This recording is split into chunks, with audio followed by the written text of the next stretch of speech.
Hello guys, my name is Vikram, welcomes you to strive for progress. Topic आपको पता लग गया होगा, चलिए स्टार्ट करते हैं।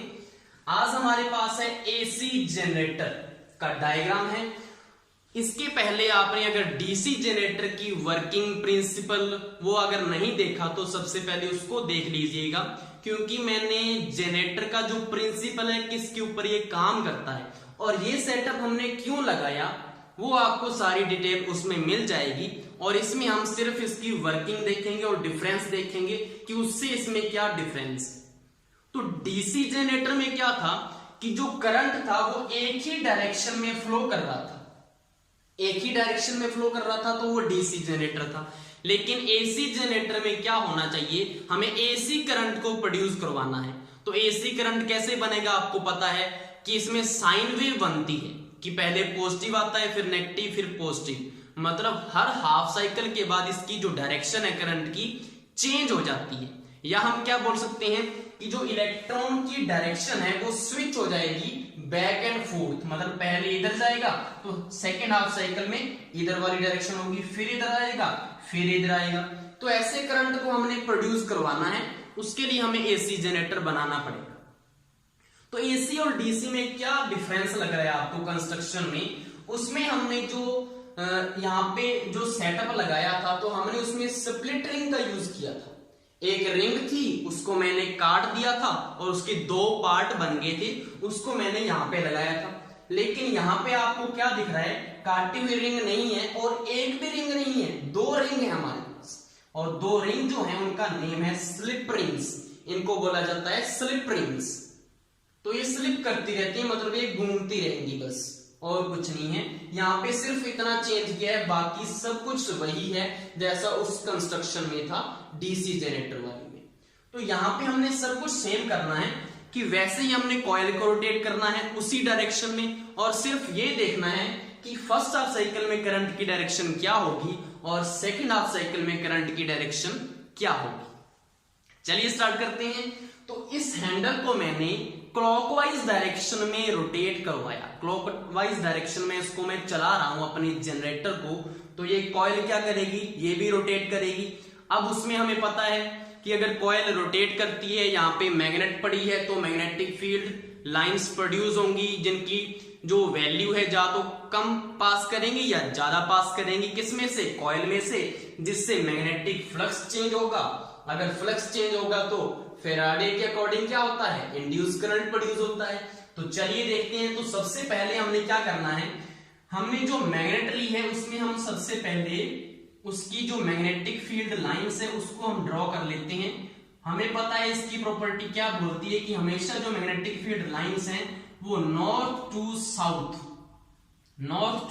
साउथ जाती हैं। तो हमने ये डायरेक्शन बना ली मैग्नेटिक फील्ड की। हमें पता है कि हमने इसको क्लॉकवाइज घुमाया है, तो ये अगर ऐसे कॉइल पड़ी है तो क्लॉकवाइज जाएगी, तो ऐसे जाएगी फिर ऐसे हो जाएगी। तो मतलब जो ये वाला जो आर्म है मैं इसको डिनोट कर देता हूं A B C and D. तो हमारी जो एडी वाली आर्म है वो जाएगी अंदर की तरफ और जो बीसी वाली आर्म है वो बाहर की तरफ आ रही है। तो मैं इसको क्या लिख सकता हूं कि यहां पे तो हो रहा है जी इन, और यहां पे क्या हो रहा है, यहां पे आउट हो रहा है कि ये बाहर आ रही है और ये अंदर जा रही है। तो हमें फोर्स की डायरेक्शन भी पता है, मैग्नेटिक फील्ड लाइंस की डायरेक्शन भी पता है। हमारे पास दो ब्रश हैं, इनको भी मैं नाम लिख देता हूं कि ये B1 ब्रश है, ये B2 ब्रश है। ये मेरी जो स्लिप रिंग है ये S1 है, ये हमारी स्लिप रिंग S2 है, और ये मेरा गैल्वेनोमीटर लगा हुआ है। क्योंकि अभी तक करंट हमने प्रोड्यूस नहीं करवाया तो कोई डायरेक्शन नहीं आएगी, ये सीधी इसकी निडल ऐसी होगी, निडल इसकी क्या होगी, सीधी होगी, डिफ्लेक्ट नहीं करेगी। तो हमने पहले तो करंट देखना है, कैसे फाइंड करेंगे, फ्लेमिंग्स राइट हैंड रूल क्या बोलता है, तीनों म्यूचुअली परपेंडिकुलर। थंब हमारा फोर्स बताएगा, हमारी जो फोर फिंगर है वो हमें क्या बताएगी, मैग्नेटिक फील्ड लाइन की डायरेक्शन, एंड जो हमारी मिडिल फिंगर है वो हमें करंट की डायरेक्शन बताएगी। तो ये देखो ऐसे बनेगा कि हमारा जो थंब है वो अंदर की तरफ जा रहा है, रोटेशन ऑफ कॉइल है, और जो हमारी फोर फिंगर है वो देखो आप मैग्नेटिक फील्ड लाइन की डायरेक्शन में जा रही है, नॉर्थ टू साउथ।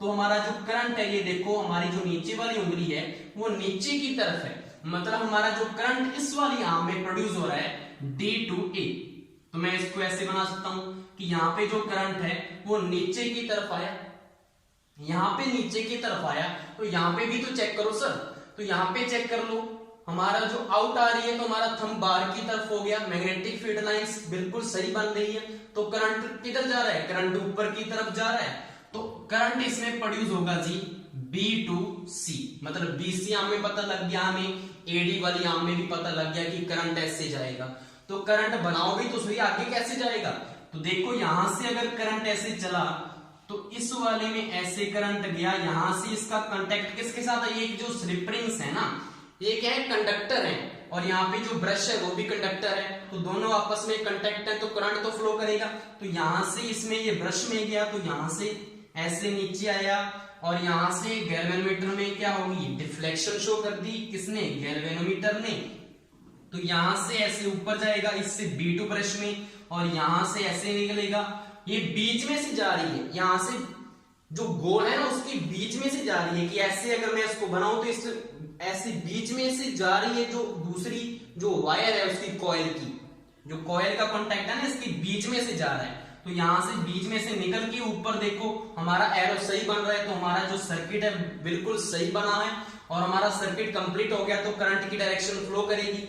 मैं इसको लिख दूं कि यहां से x है और यहां से y है, तो मैं इसको क्या लिखूं कि फर्स्ट हाफ साइकिल में हमारा जो करंट है वो किधर से किधर जा रहा है, x to y जा रहा है, x to y हो गया, हमारा फर्स्ट हाफ साइकिल कंप्लीट हो गया। लेकिन जब सेकेंड हाफ साइकिल बनेगा तो क्या चीज चेंज होगी, वो आपने अगर पीछे वाली वीडियो देखी होगी तो पता लग गया होगा कि अगर ऐसे कॉइल थी, अगर मैंने इसको क्लॉकवाइज में घुमाया, पहले वर्टिकल आएगी फिर ये ऐसी हो जाएगी, हाथ की शेप देखो, पहले जो व्हाइट वाला पार्ट था अब देखो ये ब्लैक वाला पार्ट आ चुका है, तो यहाँ पे भी तो कॉइल ऐसे बन चुकी है, तो हमारा जो BC और AD है ये भी चेंज हो गया।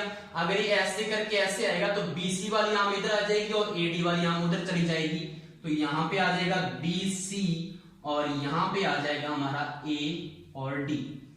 वो सब कुछ सेम ही है कि हमारा जो मैग्नेटिक फील्ड लाइंस है वो नॉर्थ टू साउथ ही फ्लो करेंगी, वो हमें पता ही है फंडा इसका, तो वो हमें पहले ही ड्रॉ कर लेते हैं। यहाँ पे ये north to south magnetic field lines हो गई हैं। वैसे हम क्लॉकवाइज डायरेक्शन में ही चल रही है ना हमारी कॉइल, तो हमें वो भी पता है कि हमारी जो अब जो BC वाली आर्म है जब रोटेशन चल रही है तो अब वो अंदर की तरफ जाएगी और AD वाली क्या आ रही है, ये देखो बाहर की तरफ आ रही है, हाथ वाली पोजीशन देखो ये बाहर की तरफ आ रही है, तो अब AD वाली बाहर आएगी और BC वाली अंदर जाएगी, तो यहाँ पे मैं क्या लिख सकता हूँ, ये हमारा क्या हो गया, इन हो गया और ये मेरा क्या हो गया, आउट हो गया, कौन सा, AD वाली आर्म आउट हो चुकी है।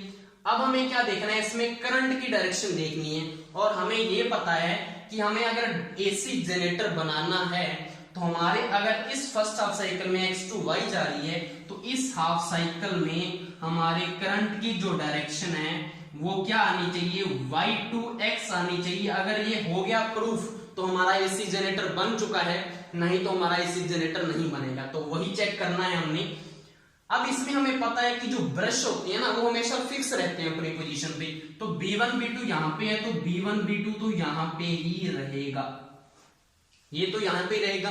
अब ये देखो यहाँ पे आपने देखना है कि अगर कॉइल ऐसे है, अगर ये देखो कॉइल का जो वन एंड है वो इसके साथ अटैच है, S1 जो स्लिप रिंग है ना उसके साथ ऐसे अटैच है और यहाँ पे S2 के साथ दूसरा उसका एंड है ऐसे अटैच है, ये पूरी कॉइल है यहाँ तक। स्लिप रिंग के अंदर अंदर क्या है, पूरी कॉइल के ही जो है वो एंड्स लगे हुए हैं, तो जैसे कॉइल ऐसे रोटेट करेगी तो ये भी क्या करेगी, ऐसे रोटेट करेगी। स्लिप रिंग तो चल रही है, स्लिप हो रही है, तो जो इसका जो ऐसे एंड लगा हुआ है ना, अगर इसको आप देखोगे, इमेजिन करोगे ना, तो इमेजिन करोगे तो ऐसे करके ये उल्टा आ जाएगा, ये देखो ऐसी पोजीशन बन जाएगी इसकी। अगर मैं इसको ऐसे रोटेट करवाऊंगा तो जो ये है सारी की सारी जो स्लिप रिंग है ऐसे करके ऐसे हो जाएगी, तो जो ये वाला एंड यहाँ पे कांटेक्ट में है तो इस साइड आ जाएगा ना, तो यहाँ पे आ जाएगा, तो मतलब हमारी स्लिप रिंग है ना वो वही पोजीशन पे रहेगी। डीसी जनरेटर में हमारा स्प्लिट रिंग थी जो कि आपस में पोजीशन चेंज कर रही थी, लेकिन यहाँ पे दो स्लिप रिंग हैं, वो अपनी पोजीशन आपस में चेंज नहीं करेंगी, वो तो ऐसे ही घूम रही है क्योंकि इसके साथ वो अटैच है ना, तो अटैच है तो कहां पे भाग जाएगी, उसने तो वहीं पे क्या करना है, स्लिप करते रहना है। तो स्लिप करती रहेगी, लेकिन ये वाला जो कंटेक्ट है वो इस साइड आ जाएगा, और अगर ऐसे है तो ये वाला कंटेक्ट इस साइड आ जाएगा। तो हमारी डायग्राम बिल्कुल आपको समझ में आ गया होगा। इमेजिन करने से कि ऐसे रोटेट करेंगे तो इस साइड चला गया, और ये वाला इधर वाली साइड था वो इस साइड आ जाएगा, और हमारी जो स्लिप रहेगा वो वहीं पे रहेगी। मतलब इसको मैं S1 ही लिखूं और इसको मैं S2 ही लिखूंगा, क्योंकि वहीं पे वो स्लिप कर रही है, कोई चेंज नहीं हुआ। सिर्फ ये वाला जो कांटेक्ट यहां पे लगा था वो उस साइड चला गया, क्योंकि उसने रोटेट किया है कॉइल के साथ। कंप्लीट। अब इसमें क्या है, हमने करंट की डायरेक्शन देखनी है, वैसे ही करेंगे। फ्लेमिंग्स राइट हैंड रूल लगाओ। इन है तो हमारा थंब अंदर की तरफ, मैग्नेटिक फील्ड लाइंस देखो इधर जा रही है, और जो हमारी जो मिडल फिंगर है वो करंट की डायरेक्शन बताएगी। तो मतलब यहाँ पे करंट वैसे ही होगा जैसे फर्स्ट हाफ साइकिल में चल रहा है, यहाँ पे नीचे की तरफ। और ऐसे अगर बनाओगे तो देखो क्या हो रहा है, ऊपर की तरफ जा रहा है। तो हमारा करंट यहाँ पे हो गया ऊपर की तरफ, बन गया। अब आप बोलोगे करंट यहाँ पे तो सेम हो गया, मतलब हमारा क्या हो गया, जनरेटर फेल हो गया सर। लेकिन ऐसा नहीं है, हमने नीचे वाले साइकिल में देखना है कि यहाँ पे हमें जो ऑपरेटर्स लगाए हुए हैं वहां पे उसको फ्लिप हो रहा है या नहीं हो रहा। नीचे तक आना है हमें उसको लेकर कि यहाँ से एरो अगर करंट ऐसे प्रोड्यूस हुआ तो ये करंट यहाँ पे ऐसे गया, और बीच में से इसमें से बीच में से निकल रहा है वो, ये जो स्प्लिट रिंग है ना उसमें से बीच में से जो वायर आ रही है, तो इससे ये ऐसे जाएगा नीचे की तरफ, इससे यहां पे जाएगा। अब ये जो मेटल की रिंग है, जो एक कंडक्टर है, तो इसमें सारी में ये घूम के, सारे में घूमेगा ना करंट, तो क्योंकि ये क्या मेटल है, कंडक्टर है, तो सारे में घूम के यहाँ पे क्या कांटेक्ट में कौन है, ब्रश। तो ब्रश में भी क्या होगा, करंट आएगा या नहीं आएगा। मतलब यहां से चला, यहां से ऐसे करके यहाँ पे ब्रश में चला गया, ऐसे करके अगर ये यहाँ पे आ जाएगा तो इसकी डायरेक्शन ऐसे हो जाएगी। और ये क्या करेगा, हमें डिफ्लेक्शन शो करेगा। कौन, गैल्वेनोमीटर डिफ्लेक्शन शो करेगा, क्योंकि पहले मेन पोजीशन था, करंट प्रोड्यूस हुआ तो डिफ्लेक्शन शो कर दी। यहां से एरो चल रहा है, यहां से ऊपर गया, यहां से ऊपर गया, अब इस ब्रश में चला गया। अब आप बोल लोगे कि यहाँ पे तो कोई वायर ही नहीं है, लेकिन मैंने क्या बोला है आपको कि जो ये मेटल की रिंग है वो कंडक्टर की तरह बिहेव करेगा, तो उसका जो भी सिरा उसके साथ लगा होगा वहां पे करंट तो कांटेक्ट में ही है ना। कि ये देखो ऊपर से जो करंट आ रहा है यहां से, अब आप देखो यहां से करंट गया, यहां से गया, अब इसके कांटेक्ट में आया, तो सारी जो है रिंग है उसमें करंट फ्लो कर रहा है। तो यहां से ऐसे फ्लो नहीं करेगा कि यहां से अगर ऊपर गया फिर इसमें ऐसे गया, और ये जो इसकी कॉइल का एंड है यहां से ऊपर चढ़ेगा और यहां से ऐसे जाएगा। और ये देखो हमारा ऊपर वाला जो एरो है बिल्कुल इसी की पोजीशन में बन रहा है। ऊपर हमने पहले बता दिया था, तो नीचे वाला इसकी पोजीशन में बन चुका है। मतलब हमारा जो सर्किट है बिल्कुल सही बना है, हमने करंट बिल्कुल सही डायरेक्शन में बना दिया। अब आप चेक करो कि जो नीचे है हमारा जो करंट x टू y जा रहा है या y टू x आ रहा है। ये देखो एरो किधर की साइड आ रहे हैं, इस वाली साइड आ रही है। तो हमारा जो नीचे हमने जो इसकी कंडीशन बताई थी कि एसी जनरेटर बनाना है तो ये चाहिए, तो हमारा ये जो चीज कंडीशन थी हमारी कंप्लीट हो चुकी है। तो हमारा क्या बन चुका है, एसी जनरेटर बन चुका है। ये देखो यहाँ पे x टू y था और यहाँ पे y टू x आ रहा है। मतलब जो इलेक्ट्रॉन है वो अपनी फ्लो को स्विच कर रहे हैं back and fourth. Back and fourth क्या कर रहे हैं, वो अपनी पोजीशन को चेंज कर रहे हैं। देखो पहले इधर जा रहा है, वापस आ रहा है, फिर इधर जा रहा है, फिर वापस आएगा। फर्स्ट हाफ साइकिल, सेकंड, फिर ये ऐसे चलेगा ना। तो इसमें क्या होगा, करंट की डायरेक्शन चेंज होती जाएगी, रिवर्स होती जाएगी। उसमें सेम डायरेक्शन में फ्लो कर रहा था डीसी जनरेटर। तो आई होप सो आपको सारी की सारी ये वर्किंग पसंद आई होगी, समझ में आई होगी। पसंद तो क्या आएगा, जनरेटर है तो डायग्राम अच्छा लगा तो पसंद तो आया होगा वैसे। Thank you.